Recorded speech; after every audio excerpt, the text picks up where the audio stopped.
Oo, tama, tama, tama. Hmm. O ano, basta pagka okay na, ready na kayo, meron tayong kwentuhan dito. So, ito pala yung sala. Ito na yung sala. Ito na yung soft. Okay, okay. Tara guys. So, nandito kayo forever? Kayong apat? Nandyan lang kayo? Hanggang sa takdang panahon po ni Kuya. So, dito kayo, dyan kayo natulog? Opo. Wow! Ha? Weekly task po na. Weekly task nyo yun? So, gano'n na kayo katagal nandyan sa bata na to? Second day po naman. Second day po. Second day na kayo nandyan. Eh, di close na talaga kayo. Kasi talagang apat kayo nagkwentuhan na kayo, magkayakap-yakap na kayo dyan. No? Sorry po. Wow. Ito pala yun, no? Pwede kayo kumain kay Karen, gano'n? Ay, hindi kayo pwede lumabas at all. Bawal. Pag nag-step out po kami, talo na po. Ah, talaga? Di pag hinili ko kayo, gano'n? Hi! Carmel. Hello. Princess, hello. Anong feeling nyo na nandiyan kayo sa... may nahirapan ba kayo? O gusto nyo ba tumalon lang gano'n? O ay yung mga housemates nyo, binibigyan naman kayong pagkain gano'n? Kailangan nyo? Sila po yung nahihirapan po kasi sa amin. Ah, talaga? Kailangan. Eh di, parang they're helping you naman di ba? Yes. Eh, tulungan naman kayo dito, di ba? Opo. Oo. Wala naman dito may sungay, no? Meron ba? Wala naman. Oo.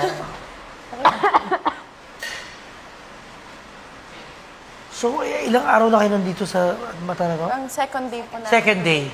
Oo. Paano nyo naman measure yung araw? Kasi magigising kayo. Pag Okay. And ilan na araw pa kayo nandito sa matang to? Wala pong sinabi. Wala po Wala pa sinabi. Hindi kayo naiinip? Hindi naman kayo naiinip? May times po. Basta within dito. Opo. Dito, pwede kayo tumakbo-takbo dito. Pwede naman, di ba? Opo. Pero ingat lang din po kasi once nag-step po kami outside, talo na po. Talo na kayo. Wow. Cool. Ready na kayo lahat? Joaquin, ka na. Kamusta na kayo? Okay na kayo? Yes. Ready na kayo lahat? Dito na kayo. Pwede kayo pumasok dito? Sa Irish, bawal po kami. Kayo bawal. Bawal. Okay. Sige, upo lang tayo. Chill lang tayo. Oo. Kailangan niyo po na ulit. Hindi, okay lang ako.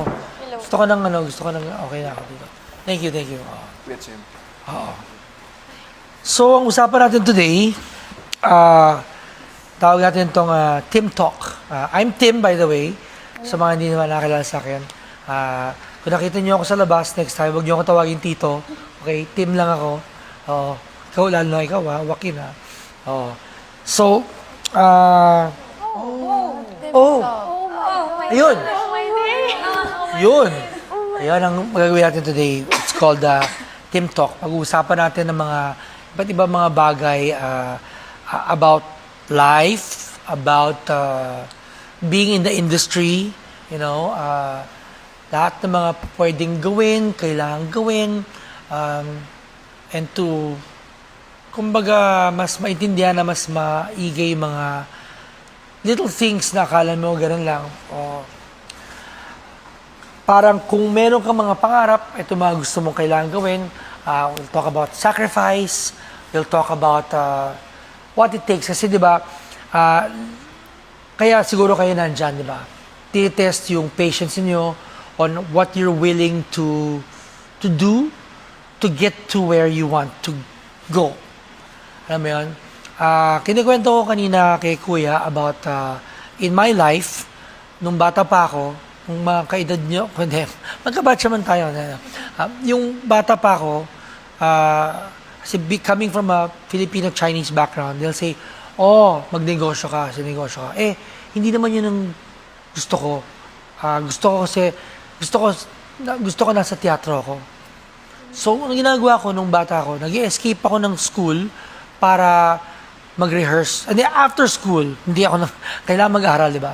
So, after ng school, sumasabit ako sa jeep, tapos pupunta ako dun sa rehearsal tapos babalik ako, sinundo ko ng magulang ko. Akala nila, galing lang ako sa school rehearsal.